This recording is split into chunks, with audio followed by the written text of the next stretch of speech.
Fala, torcedor! Fevereiro de 2026 e o clima de Copa já ferve. Com Ancelotti no comando e a lista aberta, o Brasil vive um dilema de luxo: a ousadia de Estevão ou a experiência de Rafinha. No ataque, o ex-trio de Madrid com Vini, Rodrigo e Endrick ganha a sombra do trator Vitor Roque. O Hexa passa pelos Estados Unidos, mas quem fica com a vaga final? Prepare o coração, porque hoje vamos analisar o caminho do Brasil e as polêmicas que agitam a Granja Comari. Solta o play! Estamos em fevereiro de 2026, e o cenário para a maior Copa do Mundo da história está praticamente desenhado. Com a expansão para 48 seleções, o torneio que será sediado por Canadá, Estados Unidos e México promete uma diversidade cultural e técnica sem precedentes. Apresento uma análise detalhada do panorama atual das eliminatórias e o que esperar do evento. O mapa dos classificados, 42 de 48 vagas. Até este momento, 42 nações já podem carimbar o passaporte. O equilíbrio entre potências tradicionais e forças emergentes é a marca desta edição. As potências e as surpresas por continente. Europa, UEFA gigantes como França, Inglaterra, Espanha e Alemanha garantiram suas vagas com campanhas sólidas. A presença da Noruega, impulsionada por seus talentos individuais, e a consistência da Escócia mostram que o segundo escalão europeu está mais forte. A grande ausência notável continua sendo a Itália, que novamente terá de lutar na repescagem de março para evitar o terceiro hiato consecutivo. América do Sul, Conmebol sem grandes sustos para os favoritos. Argentina e Brasil lideraram com folga, seguidos por um Equador muito físico e o Paraguai, que retomou sua solidez defensiva para garantir o retorno ao Mundial. África, CAF, o continente que mais se beneficiou com a expansão. Além dos tradicionais Marrocos e Senegal, teremos a estreia histórica de Cabo Verde, uma seleção que encanta pela organização tática. Ásia, AFC, Uzbequistão e Jordânia são as grandes novidades, refletindo o investimento pesado no futebol local. O Uzbequistão, especificamente, chega com uma geração jovem que dominou categorias de base recentemente. O que falta decidir? O drama de março. As 6 vagas restantes são o foco total das atenções para o próximo mês. A repescagem europeia, 4 vagas.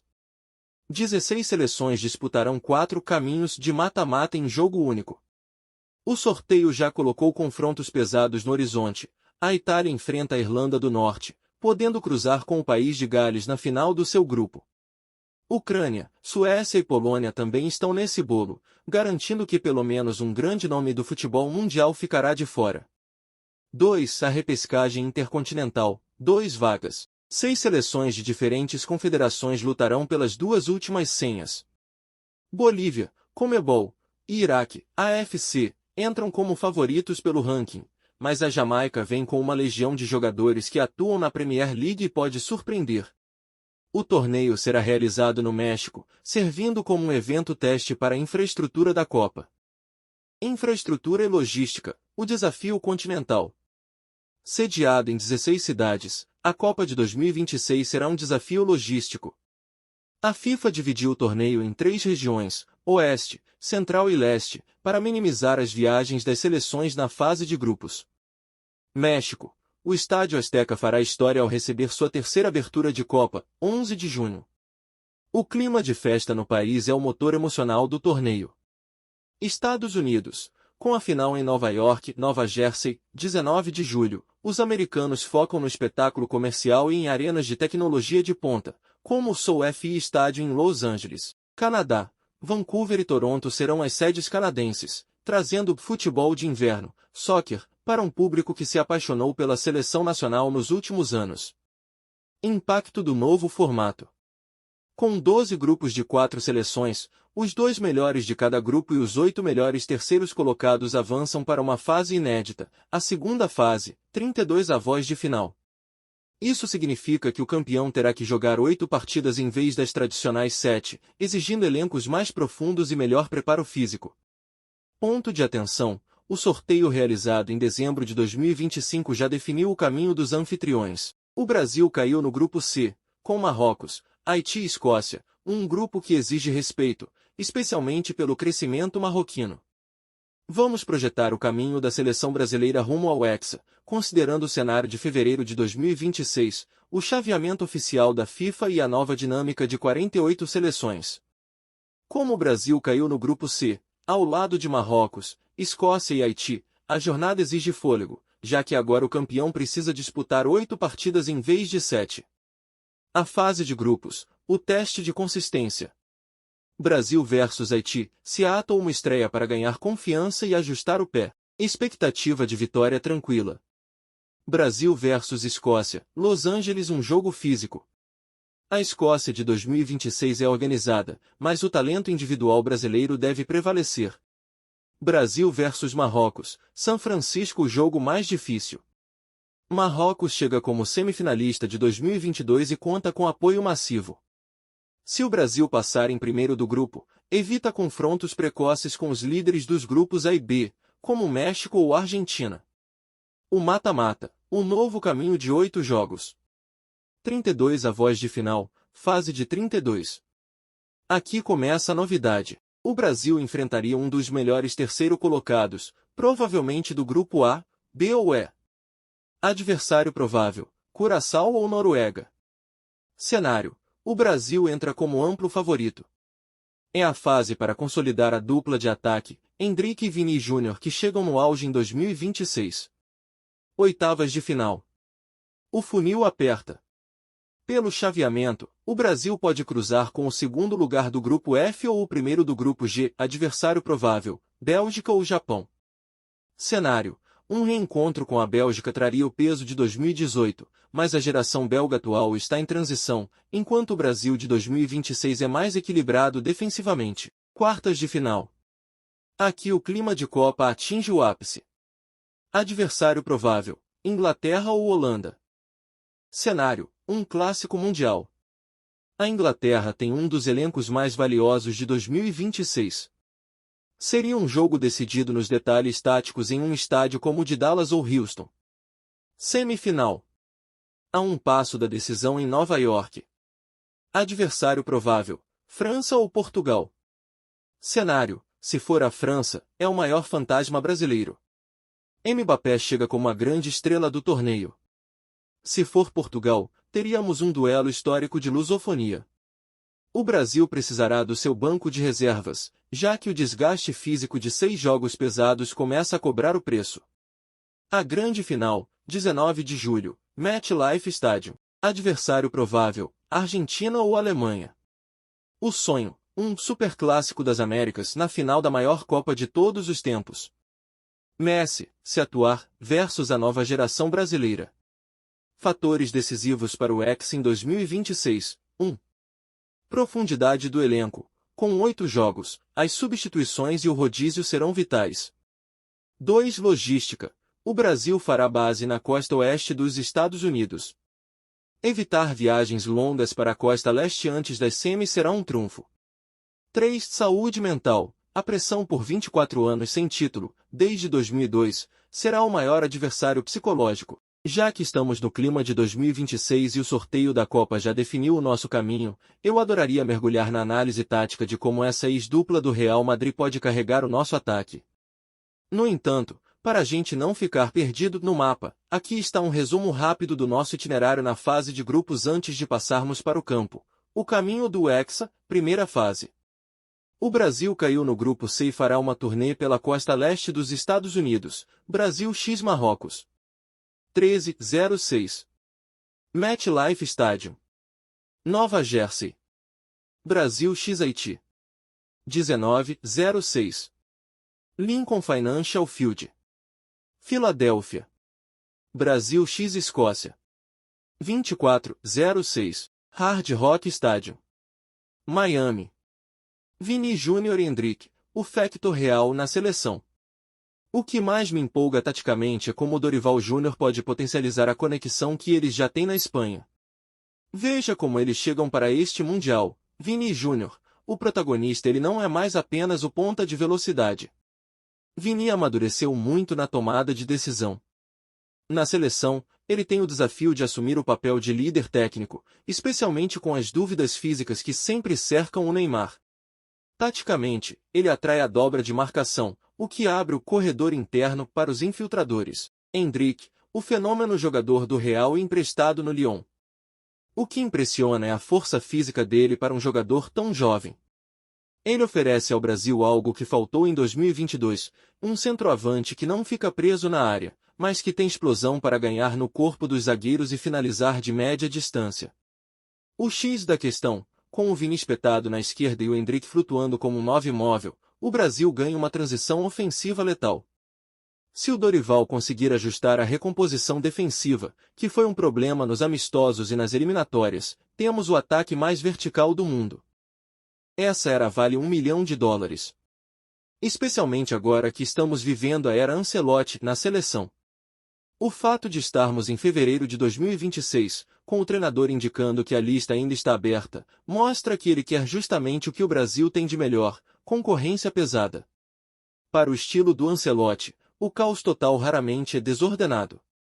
Ele é o mestre em permitir que o talento individual resolva o jogo, desde que haja uma estrutura mínima. Se olharmos para o Vitor Roque voando no Palmeiras, ele traz uma característica de atropelo que nem o Endrick tem. O Roque é o jogador da insistência, do contato físico e da profundidade agressiva.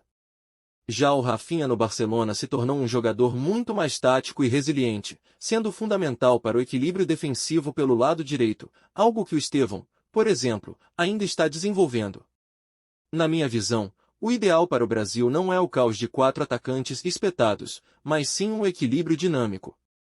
O Ancelotti provavelmente vai optar pelo trio de Madrid, Vini, Rodrigo e Endrick, que agora está a fazer sucesso no Lyon, por causa da química imediata. O Rodrigo é a chave aqui, ele não é um atacante fixo, ele é o jogador que costura o meio com o ataque. Se você coloca o Rodrigo para flutuar e adiciona um meia de cadência, como um Bruno Guimarães ou até o Paquetá vindo de trás, o Brasil ganha controle de jogo. O caos com 4 atacantes de origem, como colocar Vini, Endrick, Vitor Roque e Rafinha juntos, é uma arma de destruição em massa para os segundos tempos ou para jogos onde o adversário está todo retrancado. Mas começar assim em um Mundial é perigoso, porque o meio-campo ficaria desguarnecido contra seleções como França ou Inglaterra, que adoram transições rápidas. A grande sacada do Ancelotti será usar a polivalência. Ele sabe que o Vini Júnior hoje decide jogos sozinho e que o Endrick atrai toda a atenção. Se ele colocar um meia que saiba ditar o ritmo, ele liberta esses dois para não precisarem buscar a bola no círculo central. Essa postura do Ancelotti de manter a lista aberta até o último minuto é uma faca de 2 gumes para o vestiário, mas se tem alguém que sabe gerir egos, é o italiano. Estamos em fevereiro de 2026, o carnaval está batendo na porta, com Ancelotti até confirmado em Salvador, e a mensagem dele é clara: ninguém tem cadeira cativa. Aqui está como vejo o impacto dessa estratégia no clima da Granja Comari. 1. O efeito Estevão e a meritocracia. O Estevão é, hoje, o maior exemplo de que o Ancelotti não olha para o RG. O garoto fechou 2025 como o artilheiro da era Ancelotti, com 5 gols em 5 jogos. Quando o treinador diz que a convocação está aberta, ele mantém o Estevão motivado para continuar decidindo e, ao mesmo tempo, dá um choque de realidade em veteranos que poderiam estar acomodados. O vestiário sente que quem estiver melhor, joga. 3. A velha guarda criativa, ex-Neymar.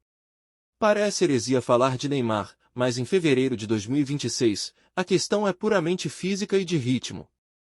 Se o Ancelotti vê o Rodrigo dominando a articulação e o Estevão voando, a convocação do Neymar passa a ser mais pelo peso do nome e liderança do que por necessidade tática. Se ele não estiver voando fisicamente, pode ser a decisão mais difícil da carreira do Ancelotti, levá-lo como reserva ou deixá-lo fora para não travar a evolução dos meninos. 4. Jogadores de composição, Gabriel Martinelli ou Savinho. Esses são excelentes jogadores, mas em uma Copa de 26 seleções, e com um elenco limitado, você não pode levar 4 ou 5 pontas esquerdos. Com o Vini Júnior sendo o dono da posição, a disputa pela reserva fica insana. Se o Ancelotti optar por levar um meia de cadência a mais para equilibrar o time, um desses pontas de velocidade vai acabar sobrando. Torcedores, jogadores, comentadores, jornalistas e técnicos, vou ser bem direto e estilo Ancelotti, eu daria a camisa de titular para o Estevão. Eu sei que existe aquela máxima de proteger o garoto e não queimá-lo na pressão de um Mundial, mas o Estevão não é um jogador comum. O que ele fez no último ano foi mostrar uma maturidade competitiva que raramente vemos em alguém da idade dele. Ele não parece sentir o peso do jogo. Quanto maior o desafio, mais ele pede a bola. Os 3 motivos pelos quais eu o escolheria para começar a Copa como titular: o fator novidade, em uma Copa do Mundo, o efeito surpresa é vital. Os europeus já mapearam o jogo do Rafinha e do Rodrigo de trás para frente. O Estevão traz um drible e uma mudança de direção que são imprevisíveis. Ele desequilibra o bloco defensivo adversário, obrigando a dobra de marcação e, consequentemente, deixando Vini Júnior no 1 contra 1 do outro lado. A sintonia com o meio-campo. O Estevão tem uma característica de meia-ponta. Ele sabe flutuar para dentro e tabelar, o que combina perfeitamente com a visão de jogo do Rodrigo e as passagens dos laterais. Ele não fica apenas espetado na linha de fundo. Momento é tudo. Copa do Mundo é um torneio de tiro curto, 1 mês. Você não escala quem tem mais história, mas quem está com a mão quente. E, em fevereiro de 2026, a confiança dele está no teto. A cautela ficaria no banco de reservas. Eu deixaria o Rafinha ou o Savinho prontos para entrar. Se o jogo estiver muito físico ou se o Estevão estiver sendo caçado em campo, você coloca a experiência e a recomposição defensiva para fechar o lado. Mas começar com o caos criativo do Estevão é mandar um recado para o mundo: o Brasil voltou a ousar. Essa análise completa mostra que o Brasil chega em fevereiro de 2026 com o que há de mais valioso no futebol: dúvidas boas. O Ancelotti tem em mãos um elenco que mistura a química vencedora do Real Madrid, a fome de tratores como Vitor Roque e a genialidade pura de garotos como Estevão. O Hexa não se ganha apenas com 11 titulares, mas com a gestão de um grupo que entende que a lista aberta é um convite à excelência, não há insegurança. Com um caminho desenhado da Filadélfia até a grande final em Nova Jersey, o Brasil tem a faca e o queijo na mão para encerrar o jejum de 24 anos. Encerramento e chamada para a ação. Chegamos ao fim da nossa projeção tática e logística para o Mundial de 2026. O cenário está montado, as peças estão no tabuleiro e o professor Ancelotti parece pronto para reger essa orquestra. Agradeço imensamente a todos que acompanharam essa análise detalhada. O futebol é feito de opiniões, paixão e, acima de tudo, do debate entre quem ama a amarelinha. E agora, eu quero saber de você que está assistindo: o Estevão deve mesmo ser o titular no lugar do Rafinha ou a experiência deve pesar mais na estreia? Quem você cortaria para abrir vaga para o Vitor Roque? O ex-trio de Madrid é o suficiente para bater a França de Mbappé? Deixe seu comentário abaixo com o seu contributo. Vamos montar essa seleção juntos. O seu palpite pode ser o diferencial para entendermos como o Brasil chegará nos Estados Unidos, Canadá e México.